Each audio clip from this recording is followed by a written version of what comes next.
Atlanta International Airport.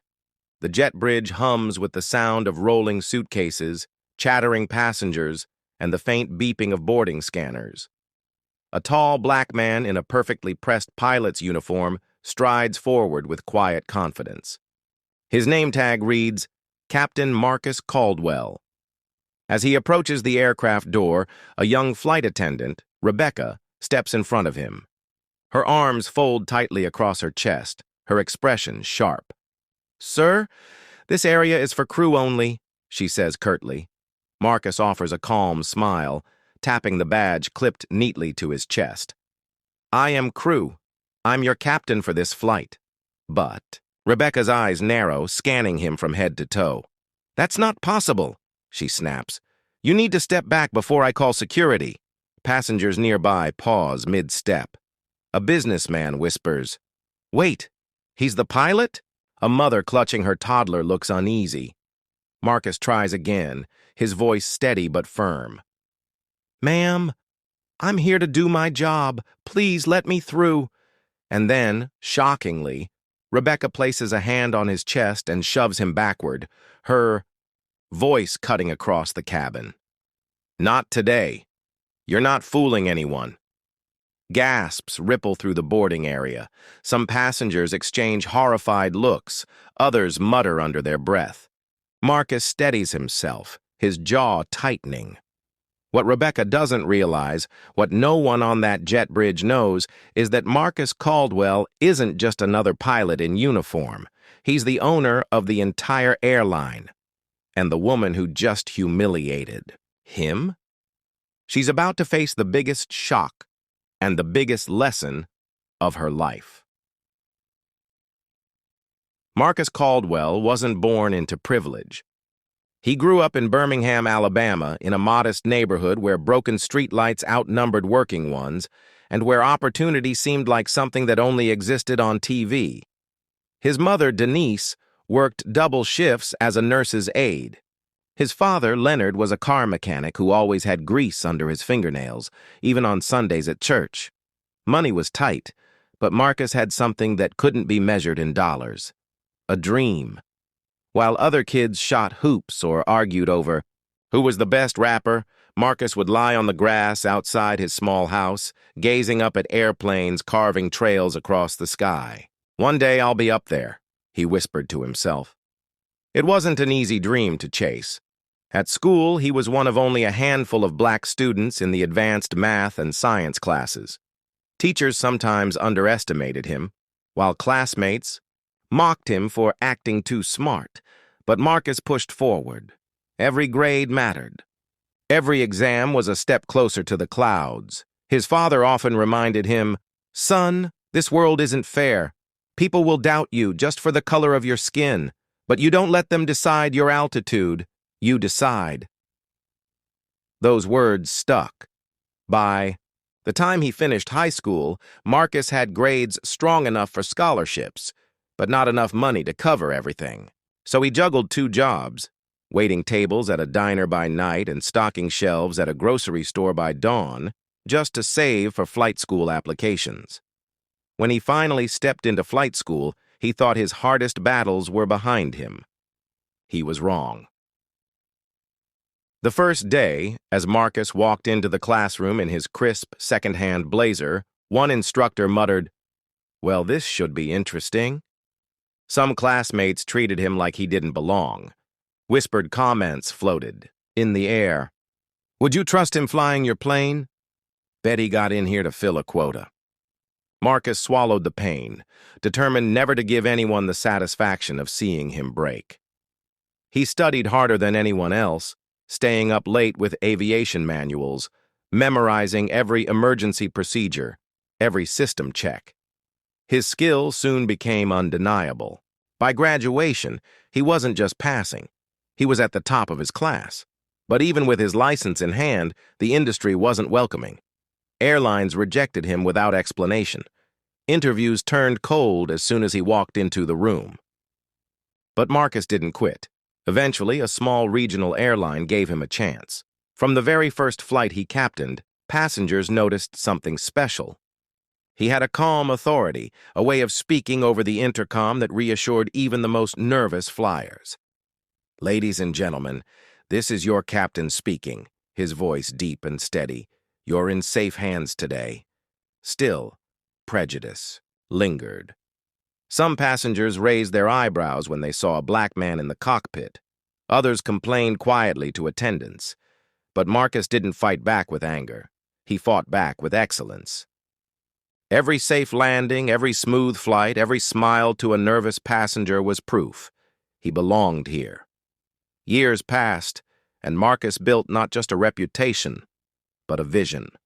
He had seen too many airlines mistreat both staff and passengers, cutting corners, ignoring dignity, running people ragged. He wanted something better, something human.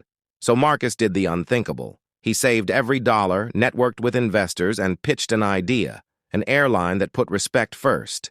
Investors laughed at first. A black man running an airline? One sneered. But Marcus didn't back down. Eventually, he found partners who believed. With 2 leased jets and a bold spirit, Skywings Air was born. The airline started small, with short routes, competitive prices, but passengers noticed the difference. Staff were treated like family. Flyers were treated with courtesy. Word spread fast. Within a decade, Skywings had grown into a major player. And Marcus? He wasn't just CEO, he was still a pilot. He believed the best way to stay connected to the heart of his company was to sit in the cockpit, to walk the terminals, to talk to staff directly. He wore the same uniform as any other pilot. To most, he looked like just another captain, and that's what set the stage for the incident. On a brisk Friday morning, Marcus arrived at Atlanta International for Flight 227 to New York.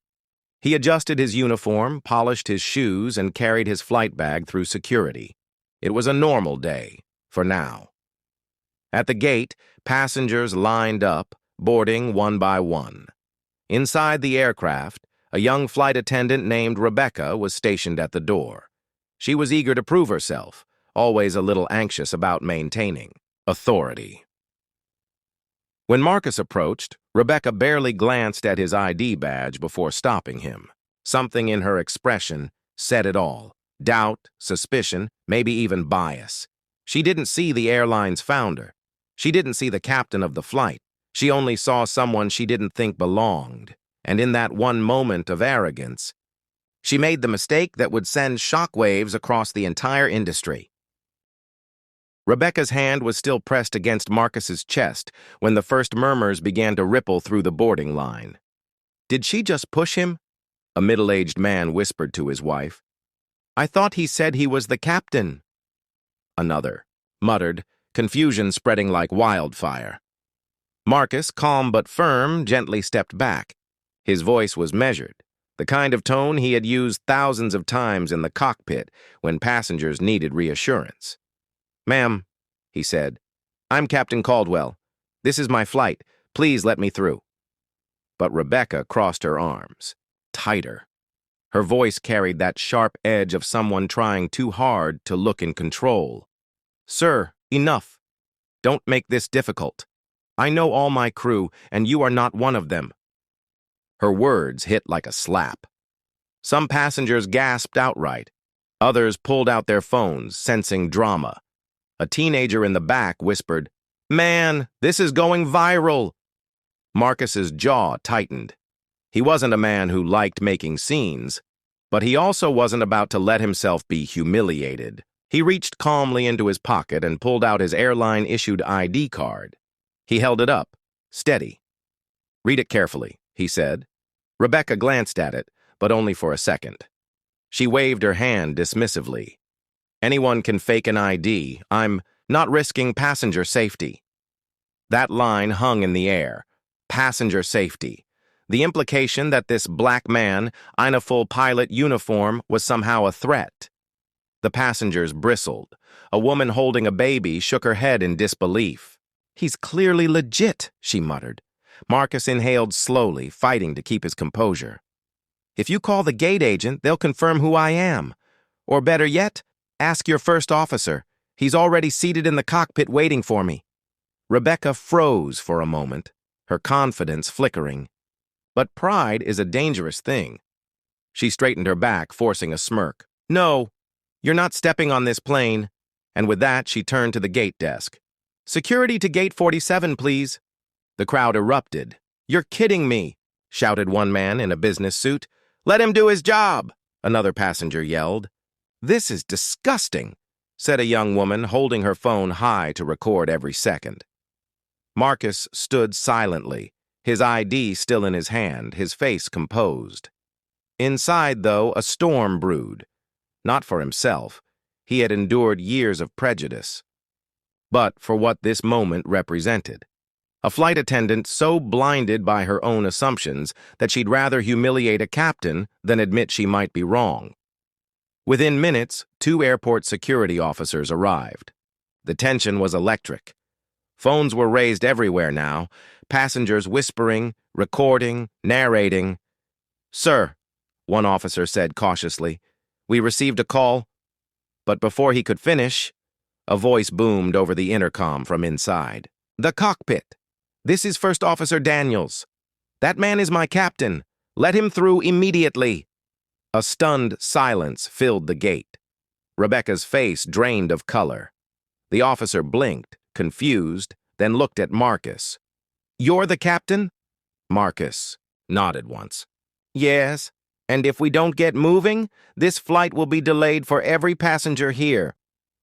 Passengers burst into applause. Some cheered, others shouted things like, "Let the man fly," and "Justice for the captain." Rebecca stammered, her cheeks burning crimson. I didn't know," she muttered, stepping back slowly. But it was too late. The damage was done. Marcus, still calm, brushed past her without another word and entered the cockpit. He set his bag down, adjusted his seat, and put on his headset. His first officer gave him a nod of respect, whispering, "Handled that with class, Captain."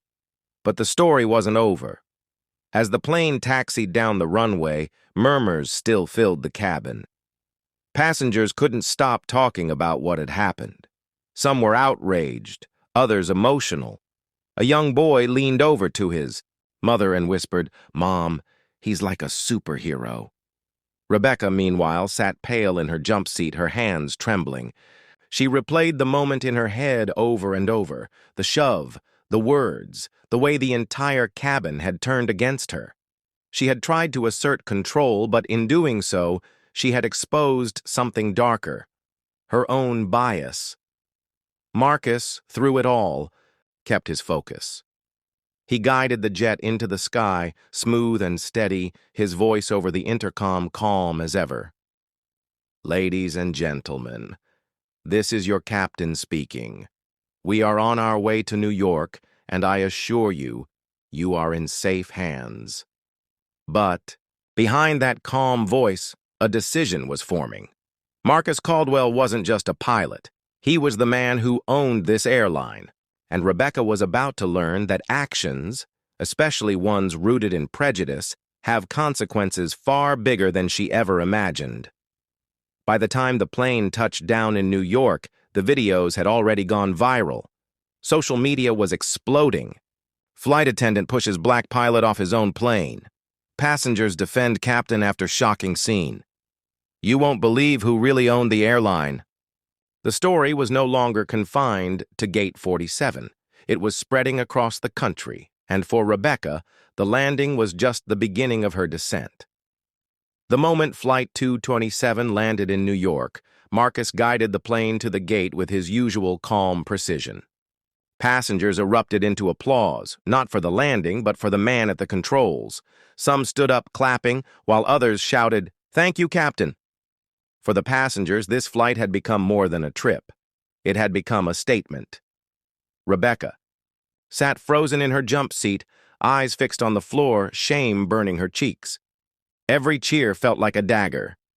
She had tried to assert power, but now she was the one stripped of it. As passengers disembarked, many stopped to thank Marcus personally. A grandmother squeezed his hand and whispered, "You showed my grandson what dignity looks like today." A businessman said, "Captain, you handled that with more grace than I could have. Phones were still recording. Hashtags were already trending." By the time Marcus stepped off the plane, the story had broken into the national spotlight. "Captain pushed off his own plane. Turns out he's the airline's owner," screamed one headline online. "Skywing's captain faces racism from his own staff" was another. Social media is flooded with clips. Some showed Rebecca shoving him. Others captured the passengers defending him. Millions watched within hours. Inside the terminal, Rebecca was called into the crew office immediately. Her supervisor's face was pale with anger. "Do you understand what you've done?" he hissed. "I thought he wasn't real crew," Rebecca stammered. Her voice trembled. The confidence she once carried now shattered. "You didn't check properly. You humiliated your own captain in front of passengers. And now, the whole country knows." Tears welled in her eyes. I didn't know who he was." But her supervisor cut her off. "That's the problem. You didn't care who he was. You judged him the moment you saw him." Meanwhile, Marcus had quietly made his way to a private office. He closed the door, finally allowing himself a deep sigh. Decades of memories washed over him. The flight school sneers, the passengers' doubts, the rejections, the whispers that a black man couldn't be trusted with lives. And here it was again, staring him in the face, even in the airline. He built with his own blood and sweat. He sat at the desk, pulled out a notepad, and began writing. Not angry notes, not revengeful words, but a plan. A plan to make sure this wasn't just another forgotten incident. Because Marcus Caldwell knew one truth better than anyone: prejudice doesn't vanish in silence. It must be confronted, exposed, and taught through action. While Rebecca sat trembling in another room, wondering if her career had just ended, Marcus was preparing to reveal the truth that he wasn't just the captain she shoved. He was the man signing her paycheck, and the decision he was about to make would shake her and the entire airline industry to its core. The conference room at Skywing's headquarters was dead silent. Rebecca sat in a chair at the far end of the long mahogany table, her uniform wrinkled, hands clenched in her lap. Her heart raced as she waited, unsure of her fate. She had been summoned. Immediately after Flight 227 landed, told only that the captain will see you now. But something about the way her supervisor had said it, sharp, cold, told her this wasn't just a routine meeting. The door opened, and in walked Marcus Caldwell. Rebecca's breath caught in her throat. He wasn't wearing his captain's hat now. He wasn't just a man in uniform. His presence filled the room with quiet authority. There was no mistaking it. This was someone far above her in rank. "Captain," she stammered, trying to stand. Marcus raised a hand, stopping her. His voice was calm, steady, but carried the weight of years of discipline. "Sit," she obeyed, her knees trembling. Marcus walked slowly to the head of the table, setting down a thick folder of documents. He looked at her for a long moment, letting the silence stretch. It wasn't anger in his eyes, it was disappointment. And somehow, that felt heavier than rage. "Rebecca," he began, his voice measured. "Do you know who I am?" "Yes, sir," she whispered, staring at the table. You're the captain." Marcus's eyes didn't leave hers. "I am the captain, yes. But I'm also something else, something you should have known before you decided to shove me out of my own aircraft." Rebecca's head snapped up, confusion flickering across her face. "Your own aircraft?" Marcus leaned forward, placing both hands firmly on the table. "Rebecca, I am the founder, the CEO, and the owner of Skywings Air. The airline you work for, the uniform you wear, the paycheck you receive every month. All of it exists because I built this company from nothing." The words crashed over her like a tidal wave. Her mouth opened, but no sound came out. Her hands shook violently. You own The airline? She stuttered. Yes, Marcus said simply. And yesterday you didn't just disrespect your captain.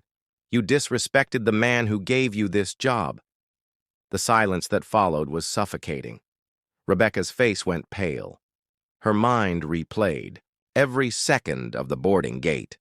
The shove, the dismissive words, the smug look she'd worn as passengers gasped in horror. And now she realized she had done it to the one person she could least afford to insult. Marcus opened the folder, sliding a few sheets across the table. "Do you know what these are?" he asked. She glanced down. Headlines, screenshots of social media posts, thousands of comments, videos that had already amassed millions of views. Flight attendant shoves black pilot off his own plane. Passengers. Defend, Captain. Turns out he's the airline owner. Skywings faces racism scandal. Rebecca's chest tightened as she scanned the pages. "Oh my God," she whispered. Marcus's voice hardened. "This isn't just about you and me. This is about what you represented in that moment. A young woman, entrusted with the responsibility to keep passengers safe and respected, instead chose to humiliate a man because of assumptions rooted in bias." I didn't mean," she tried to interrupt, but Marcus raised a hand again. "You didn't mean to get caught," he said sharply. "But you did mean to shove me. You did mean to accuse me. And you did mean to ignore every piece of proof I offered." Rebecca broke then. Tears streamed down her face as she shook her head. "I swear I didn't know. I was just trying to do my job." Marcus's tone softened slightly, though it was still unyielding. "Your job is to protect and respect everyone on board, Rebecca. Not just the passengers, not just the people who look the way you expect them to look. Everyone." The room went quiet again. Rebecca sobbed quietly, wiping her eyes with shaking hands. Finally, Marcus closed the folder, his decision made. "Rebecca, I built Skywings on a simple principle: respect.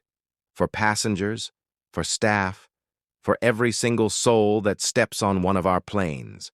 Yesterday you broke that principle, and because of your actions, the world is watching us right now." Rebecca looked up desperately.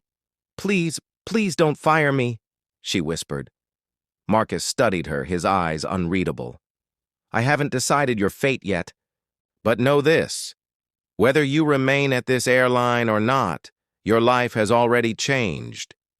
You've become the face of what happens when prejudice meets arrogance.